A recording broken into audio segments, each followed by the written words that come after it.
પુરુષોત્તમ ભગવાનની જય. ટાટા ગોરમાની જય. અધિક માસ ને પુરુષોત્તમ માસ કહે છે. આ પુરુષોત્તમ માસ દર 3 વર્ષે આવે છે. તે વખતે ઘડાની સ્થાપન કરવામાં આવે છે. આ સ્થાપન માસે ઘીનો અખંડ દીવો કરવામાં આવે છે. રોજ સવારે વહેલા ઉઠી નદીએ સ્નાન કરવા જવું, પછી ઘરે આવી પૂર્ણ શ્રદ્ધાથી ઘડાનું પૂજન કરવું. આ દીવાના દર્શન કરી પીપળા અને તુલસીનું પૂજન કરવું. આખો મહિનો એકટાણા ભોજન લેવું. રાત્રે ભય પથારી કરીને સૂવું. આખો મહિનો બ્રહ્મચર્યનું પાલન કરવું અને સાસુ બોલવું. મહિનો પૂરો થાય ત્યારે બ્રાહ્મણને જમાડી એક જોડી કપડા તથા યથાશક્તિ દાન આપવું. આ વ્રત કથા આખો માસ વાંચવી. એક હતો બ્રાહ્મણ અને એક હતી બ્રહ્માણી. પતિ અને પત્ની બધી વાતે સુખી હતા, પણ વાંજ્યાપણા મહા દુઃખ અને કારણે તેમને સર્વે સુખ વિશે જેવા થઈ ગયા હતા. ઘરમાં ધન અને ધાન્યની કોઠાર ભરેલા, પણ ખાનાર કોઈ નહીં. મોટી ઉંમર થઈ તો પણ સંતાનનું સુખ ન પામતા ઘણા નિરાશ થઈ ગયા. એવામાં પવિત્ર પુરુષોત્તમ માસ આવ્યો. બ્રાહ્મણ ને બ્રાહ્મણી રોજ નદીએ નાહવા જાય. નાઈ ધોઈને ઘરે આવે અને પૂજા પાઠ કરે. ત્યાં બપોરનો સમય થઈ જાય. તેમને રસોઈ કરવાનો પણ સમય મળે નહીં. એમને થઈ, અરે રે, ભગવાને આપને એકાદ દીકરો આપ્યો હતો તો કેવું સારું, એને પરણાવી વહુ લાવત અને તે વહુ આપના માટે રસો તૈયાર કરી રાખત. પણ ખેર દીકરા વગર વહુ લાવી ક્યાંથી?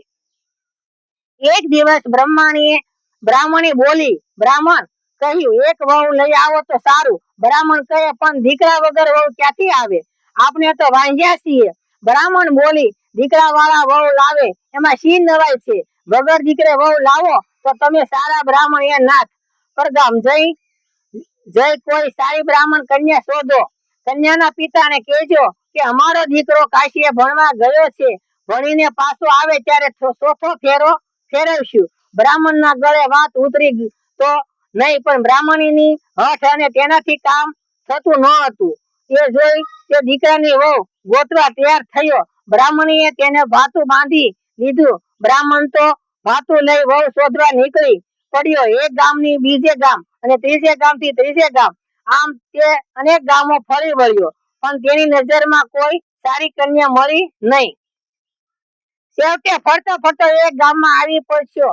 આ ગામના બ્રાહ્મણ ને એક દીકરી હતી. તે ખૂબ રૂપાળી અને ગુણવાન હતી. બ્રાહ્મણને ગામમાં તે છોકરીના વખાણ સાંભળી તેના ઘરે ગયો. ત્યાં જઈ તેને તે કન્યાના પિતાને સમક્ષ વાત મૂકી. હે ભૂદેવ, મારો પુત્ર ઘણો તેજસ્વી છે, ચારે વેદમાં પારંગત છે, 18 પુરાણ મોઢે છે, તે શાસ્ત્રોમાં કુશળ છે. હાલ એ કાશીએ ભણવા ગયો છે. આપનું મન માનતું હોય તો મારો પુત્ર સાથે તમારી કન્યાના લગ્ન કરો.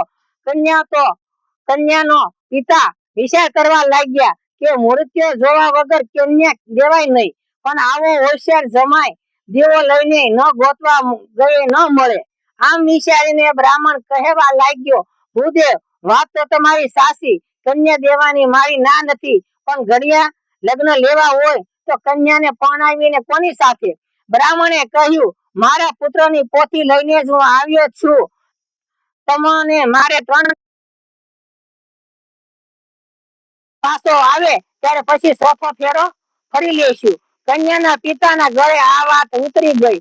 તેને સોરી બંધાવી, મંગળ વાજા વગડાવ્યા અને છોકરીને પોથી સાથે 3 ફેરા ફેરવી ને બ્રાહ્મણ સાથે વિદાય કરી. બ્રાહ્મણ તો વહુને લઈ ઘરે આવ્યો ને બ્રાહ્મણી તો દીકરાની વહુને જોઈને રાજી રાજી થઈ ગઈ. દીકરાની વહુ ઘણી સમજુ હતી. ઘરમાં પગ મૂકતા વેત બધું ઘરકામ માથે લઈ લીધું. તો બ્રાહ્મણીને તો હવે નિરાશ થઈ ગઈ. તે રોજ નદીએ જઈ કથા વાર્તા સાંભળવા લાગી ને વહુ રાંધીને રસોઈ તૈયાર રાખે. પછી બંને જણા સેવા પૂજા કરી જમવા બેસે. એક દિવસની વાત છે ને બ્રાહ્મણ ને બ્રાહ્મણી નદીએ નાહવા ગયા. ત્યાં પાડોશન દેવતા લેવા આવી. રૂપાળી રમકડા જેવી વહુને ઘરનું કામ કરતી જોઈ પૂછવા લાગી, હે બાઈ, તું કોણ છે, ક્યાંથી આવી? ત્યારે વહુ બોલી, આ ઘરની વહુ છું. બ્રાહ્મણના દીકરા સાથે પરણી. પાડોશન તો આધી થઈ ગઈ. દાંત વડે આંગળી દબાવતી બોલી, આ તો વાંઝિયાનું ઘર છે. ડોસા ડોશીને દીકરો છે ક્યાં? નાના કાકી, એમનો દીકરો તો કાશી ભણવા ગયો છે, આવતા મહિને જરૂર આવશે. પાડોશન બોલી, ખોટી વાત છે. તને છેતરીને એમને તો કોઈ દીકરો છે જ નહીં, તો વાંઝ્યો જ છે. પાડોશનની વાત સાંભળી વહુ તો હિબકે રડવા બેઠી. એટલામાં સાસુ અને સસરા નદી એની નાઈને પાછા આવ્યા. વહુને રડતી જોઈ સાસુએ પૂછ્યું, હે દીકરી, તું કેમ રડે છે? વહુએ જવાબમાં પાડોશનને મારેલા મહેણાની વાત કરી. આ સાંભળી બ્રાહ્મણી જરા ગુસ્સે થઈ ગઈ ને બોલી, હે દીકરી, પાડોશીનો તો કાના ફૂસી ગુસ્સે થઈ ગઈ. બોલી, દીકરી માટે તમારે તેમનું કહ્યું સાંભળ્યું નહીં. મારે વાત પર વિશ્વાસ રાખો. અમારા દીકરાઓ તો દેવના શક્કર જેવો છે. હે પુરુષોત્તમ, માસ પૂર્ણ થયે મારો દીકરો ભણીને જરૂર પાછો આવશે. પછી તમે બેવ આનંદ કરજો. ત્યાં સુધી તમે આ 7 ઓરડાની ચાવીઓ રાખો. 6 ઓરડા ખોલજો, પણ 7મો ઓરડો ઉઘાડતા નહીં. બ્રાહ્મણીએ તો 7મા ઓરડાને પુરુષોત્તમ ભગવાનની સ્થાપન કરેલું, તેથી વહુએ ઓરડો ઉઘાડવાની ના પાડી હતી. વહુએ તો ચાવી લઈ લીધી. બીજા દિવસે સાસુ અને સસરા નદીએ નાહવા ગયા. વહુ તો એક પછી એક ઓરડા ખોલી જોવા લાગી. પેલો ઓરડો ઉઘાડ્યો, ત્રીજો ઓરડો જાત જાતના વસ્ત્રોની ભરેલો, ચોથો ઓરડો સોના ને રૂપાના ગહેનાથી ભરેલો, 5મો ઓરડો સુવર્ણ મુદ્રાક્ષોને, 6થો ઓરડો હીરા મોતીથી ભરેલો હતો. છેલ્લે વહુએ ખસવાતા મને 7મો ઓરડો ઉઘાડ્યો. ત્યાં તો દીવાના તેજથી આખો ઓરડો ઝગમગ થઈ રહેલો. દીવાની અંજવાળે એક દિવસ યુવાન પોથી વાસે.